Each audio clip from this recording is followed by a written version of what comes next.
Good morning. Good, good morning, Jaipur. Good morning, Jaipur. Good morning, Jaipur. अब जा रही हूँ क्लिनिक का काम ख़त्म करके फिर जाना है पोस्ट ऑफिस।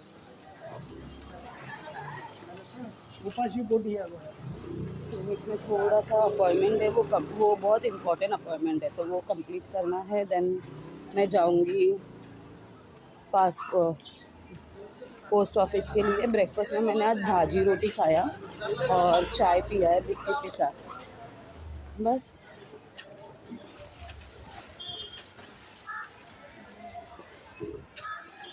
10 बजे आने का प्लान तो रहता है। ठीक है, चलो मैं क्लिनिक पहुंच गई।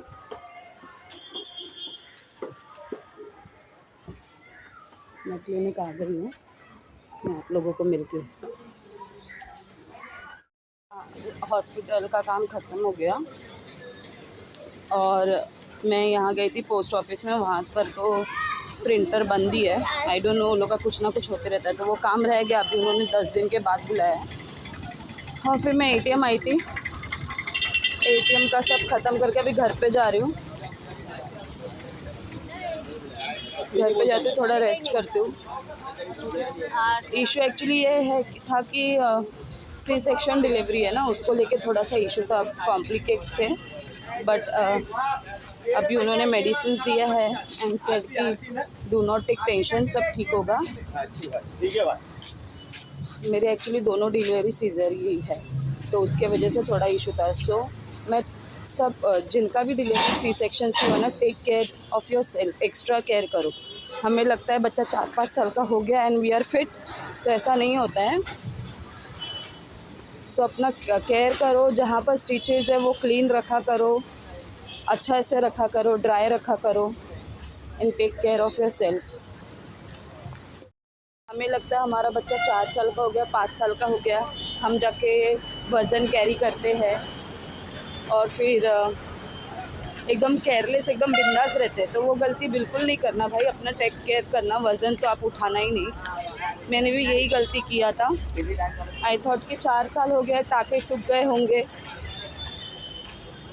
तो मैंने भी ऐसे वज़न उठाया था। वज़न उठाने के दौरान आई थॉट कि मतलब मेरे को ना स्टिचेस की जगह पे ना कुछ ऐसे दाने दाने लग रहे थे, तो मुझे भी ऐसे दाने दाने लग रहे थे। देन आई थॉट कि फोड़ी वोड़ी, तो ना मैंने उसको प्रेस किया तो फूड भी गया। देन उसका मैंने क्लीन किया, पर बाद में फिर वापस 1 वीक के बाद मुझे लगा नहीं, कुछ मेजर है। नो, क्योंकि मेरे टाका मतलब इतना पेन होता है, ठंडी आएगा ना तो पेन होता है, बैक पेन होता है, स्टिचेस पेन होते हैं।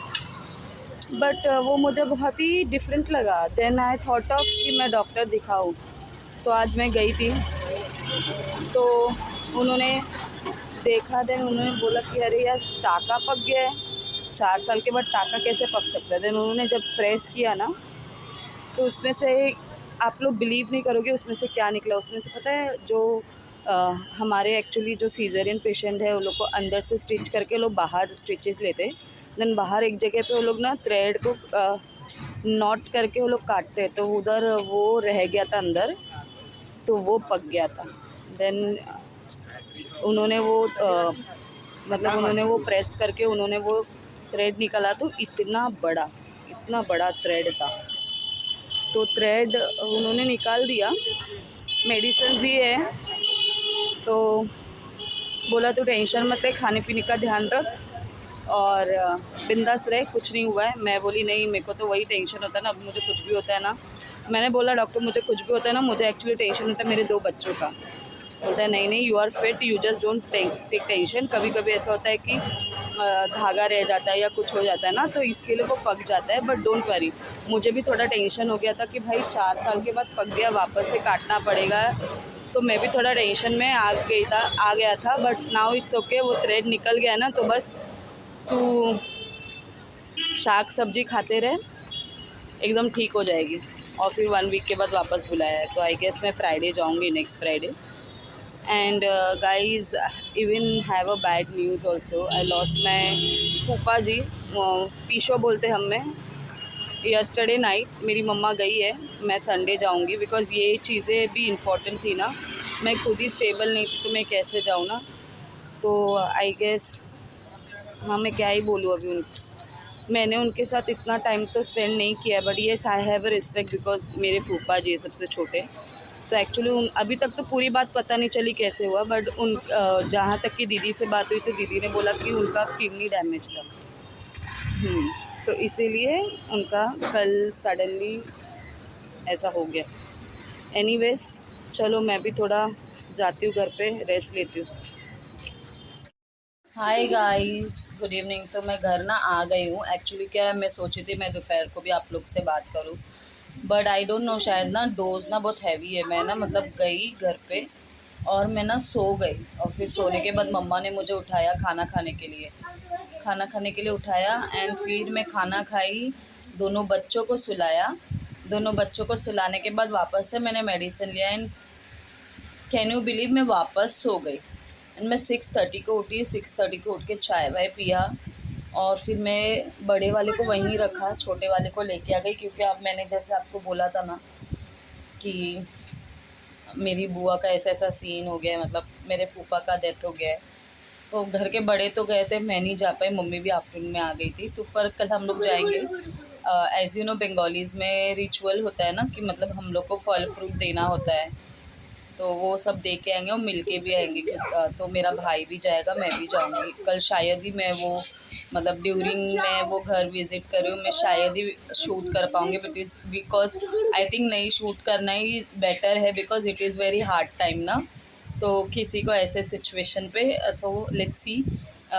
मैं तो अपने बुआ के घर पे लाइफ में फ़र्स्ट टाइम जा रही हूँ। I never been there, because उसकी भी बहुत लंबी स्टोरीज है। यू मतलब मेरे को, आप लोग को तो पता ही चल गया होगा, ठीक है, but that is something different. So life में थोड़ा आगे बढ़ जाना चाहिए एंड पॉजिटिव होना चाहिए, बट ज़रूरी मतलब बट ये सिचुएशन पे I will always like visit, जब भी मुझे टाइम मिलेगा आई विल विज़िट माई बुआज़ हाउस। हाँ, कांटेक्ट में तो बातचीत हमेशा ही रही है मेरी बुआ के साथ। पूछता हमेशा इन द सेंस, जब भी मैं दीदी से बात करती हूँ, बुआ के उससे भी बात कर ही लेती हूँ। अभी बिफोर मैरिज का सीन ही अलग था कि हम जाते थे, पर अभी बच्चों को छोड़ के इधर उधर जाना बहुत मुश्किल लगता है।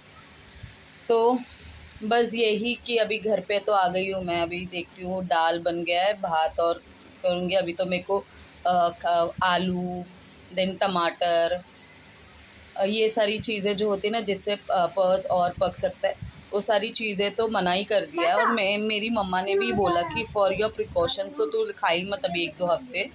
तो मैं इसके लिए मेथी लेके आई हूँ, but I will not cook now. मैं एक ऑमलेट करके लेती हूँ, क्योंकि मेरे को वापस ऐसे लग रहा है कि मुझे ना, मेरे को बहुत ड्राउजी फील हो रहा है। So I am even missing Sumit, because ये सिचुएशन में अगर वो होते ना तो मुझे अभी भी बोलते भाई तू सो जा, तू रेस्ट कर। सीरियसली मतलब I really miss my husband very much. He know that I love him also very much, but क्या कर सकते हैं, अभी बच्चे हो गए, बच्चों के करियर के लिए हमको सैक्रिफाइसेस करने पड़ते हैं ना। उनकी जिम्मेदारी जब ली है तो करना तो पड़ेगा ही, नो मैटर उनके बाद वो लोग अपने साथ कैसे बिहेव करते, वी डोंट केयर। बट हमारा एक होता है कि भाई हमने जन्म दिया है, हमारे बच्चे हैं, हमारा जो कर्तव्य है वो हमें पूरा करना है। सो मैं ऑल द मदर्स जो सी सेक्शन थ्रू गए हैं, देखो आई एम नॉट टेलिंग कि एवरीवन के साथ ये होता है, but I am telling this कि प्लीज़ टेक केयर। मतलब ना मोस्ट ऑफली ऐसा हो जाता है, अपने को लोग स्टिचेस करते कि भाई टाका स्किन के साथ मिक्स हो जाएगा, बट समहाउ वो रह ही जाता है। तो आप अपना एक्स्ट्रा केयर करो। मैंने अभी पिछले लास्ट 2 वीक में ना कुछ वो बड़े कैन होते हैं ना, वाटर कैन, वो उठाया था। तो मुझे लगा कि शायद स्ट्रेस हो गया, वो स्ट्रेच हो गया रहेगा, तो शायद इसीलिए मेरा पेन कर रहा है, बट ऐसा कुछ नहीं है। वो मेरे को बहुत ही, और मैंने थर्सडे रियलाइज़ किया कि कुछ when I went for a bath तभी रियलाइज़ किया कि कुछ स्मेलिंग जैसा है। तो बाद में फिर आज जब मैं गई ना, तब मैंने उनको दिखाया, तो शी वाज लाइक अरे यार सपना ये पूरा पर्च हो गया। उसने पर अंदर भी मशीन डाल के चेक किया, तो अंदर के टाके सभी अच्छे हैं, मतलब वहाँ पर कुछ नहीं, जो भी बाहर है। तो बाद में जब भी उन्होंने प्रेस करके, तो लिटरली इतना बड़ा थ्रेड का ये था। सो आई ऑलवेज टेल कि जो भी मदर्स है ना, प्लीज़ अपना एक्स्ट्रा टेक केयर करें। अपने को ऐसा लगता है ना भाई, देखो नॉर्मल वालों का कैसा होता है ना, आई एम नॉट टेलिंग कि वो लोग वो पेन थ्रू नहीं जाते, बट नॉर्मल वालों का कैसा होता है ना, वो लोग एक ही बार में ठीक हो जाते हैं। बट ये जो हमारा जो सीजरियन का पेन है ना, और लाइफ टाइम रहता है। एक तो आपका स्टिचेस का पेन होता है, देन आपका क्या, अभी एक्चुअली मैंने पॉज कर दिया था क्योंकि श्रेयू परेशान कर रहा था, मम्मा मम्मा मम्मा, उसके डैडी को बोला था मम्मा के पेट से ये आया, मम्मा के पेट से वो आया, बट ये नहीं बोल रहा है कि मैं मस्ती कम करूँगा, मम्मा को परेशान कम करूँगा, ये नहीं बोल रहा है कि मम्मा को परेशान कम करूँगा, मम्मा को रेस्ट करने दूंगा। अपना मत तू देखते हैं, वही खाना वाना खा के वापस से मेडिसिन लेके मैं सो जाऊंगी। क्या ही करूँ, देखो इसका मुंह कैसा फूक गया है। हाँ, नहीं तो इरिटेट करते रहता है, थोड़ा भी समझता नहीं। घर पे, मम्मी के घर पे भी दोनों भाई का बहुत ही ज़्यादा मस्ती चलता है। इतना समझाते, मेरी बहन वर्क फ्रॉम होम करते रहते, फिर से उसका बाल खींचना चालू हो गया। लाठी ने वो, तो फिर guys please mothers take care, अपना केयर करो यार। ऐसा नहीं कि बस बच्चे नॉर्मल है तो हम अपना केयर करना भूल जाए, ऐसा नहीं है बिल्कुल भी। केयर करो। मैं थोड़ी देर के लिए ना बहुत घबरा गई थी, तो बाद में फिर मैंने, I am very positive person, but you know मैं कैसे होता है ना, बिफोर मैरिज कुछ भी होता है ना, we don't care, you know, we don't care. Literally मैं भी वैसे एकदम टॉम गर्ल टाइप थी, तो मेरे को कुछ फ़र्क ही नहीं पड़ता था कि कुछ भी होता था। बट अभी कुछ भी होता है ना, I really think of my childrens, because ना मैं वो पेन थ्रू गई हूँ। I have seen that life, अगर लाइफ में अगर एक पेरेंट्स नहीं होता है ना, it is very difficult for mother also and for the kids also. मतलब लोगों का नज़रिया भी अलग होता है। And I have seen struggling my mother like anything for us. उन्होंने ये घर भी उन्होंने खुद खरीदा है। I can say that I am very proud of my mother. I am very proud of my mother कि उन्होंने इतना स्ट्रगल करके ना, आज मेरी सिस्टर इंजीनियर है, मेरा भाई हार्डवर्क इंजीनियर है, मैं HR हूँ। इतना हार्डवर्क करके उन्होंने हमें इतने लेवल तक पहुँचाया। मैं हमेशा बोलती हूँ, अगर 1% भी अगर मैं अपनी मम्मा बनती हूँ ना, मैंने लाइफ में सब अचीव कर लिया, सब कुछ अचीव कर लिया, सब मतलब एवरीथिंग आई हैव अचीव। अगर 1%, only 1% I can be like my mother, मैंने सब अचीव कर लिया। Very hard working, very loving, very caring, बहुत। आज भी मेरा इतना केयर करती हूँ, मतलब क्या ही मैं बोलूँ। Of course she is a mother. माँ के लिए उनके बच्चे हमेशा ही बच्चे होते हैं, बट सबके लिए सोचती। She have gone through such a hard thing, मतलब सच अ हार्ड वे। उनके साथ क्या ही बोलूँ, बहुत बुरा टाइम गया, उनके इन लॉज बोलो, बट उन्होंने कभी हमारा साथ नहीं छोड़ा, और उन्होंने कभी हमको छोड़ के खुद की खुशी के बारे में नहीं सोचा। बिकॉज अभी मैं सोचती हूँ, मैंने शादी किया व्हेन आई वाज 25, और मेरे डैड ऑफ हो गए व्हेन माय मम्मा वाज 25। काफ़ी डिफरेंस है, बताओ आप ही को कितना डिफरेंस है। वो उम्र से उन्होंने बोला मैं नहीं पढ़ी लिखी हूँ, अपने बच्चों को मैं पढ़ाऊँगी। भले उन्होंने हमें बोर्डिंग में रखा, आज उन्होंने इतना हार्ड डिसीजन लिया, तब जाके हम अच्छे लेवल पे खड़े, तब जाके हमको हर एक चीज़ का वैल्यू है, खाने का वैल्यू है, हर एक चीज़ का वैल्यू है हमें। और यहाँ पर बच्चे अपने माँ बाप के साथ रहते हैं और अपने माँ बाप को रिस्पेक्ट नहीं करते। आई हैव सीन सो मैनी। मेरी माँ ये करती, मैं, अरे यार तुम्हारी माँ ने तुमको इस दुनिया में लाया है, वो चाहती ना तो नहीं भी ला सकती थी, बट उन्होंने ये दुनिया में लाया है, बहुत बड़ी चीज़ है। और अभी तुम नहीं समझोगे, when you will become parents, जब आप बनोगे then you will understand कि what pain through तुम्हारे पेरेंट्स गए तुमको बड़ा करें। बच्चा पैदा करना इट इज़ ईजी, बट उनको पालना पोसना इट इज़ वेरी डिफ़िकल्ट। और आजकल तो साइंस टेक्नोलॉजी बहुत हाई है, बट उनको पालना पोसना it's very difficult. For a single parent, for a middle class family बहुत डिफ़िकल्ट है। So always respect your parents, always love. मेरी बात मानो, तुम अपने माँ बाप की बात सुनोगे ना, लाइफ में तुमको कोई तकलीफ़ नहीं है, nothing. You are success in your life. पैसा जो है ना, वो सब कुछ नहीं देता है। लोगों का प्यार, मोहब्बत, लोगों का आपको देखने का तरीका, नज़रिया, आपको जो रिस्पेक्ट करते हैं वो, दैट इज़ इम्पोर्टेंट। पैसा कोई भी कमा लेता है यार। आज तुम्हारे पास पैसा है, कल मेरे पास होगा, और अभी तो बहुत ही मतलब क्या ही मैं बोलूँ। बट एनीवेज, आपको अगर मेरा ये वीडियो अच्छा लगा हो तो कमेंट करो, लाइक करो और सब्सक्राइब करो, ताकि मैं और मोटिवेट होके आप लोगों के लिए वीडियो बना पाऊँ। Thank you so much. Good night, sweet dream. कल मिलेंगे वापस एक नए डेली ब्लॉग के साथ।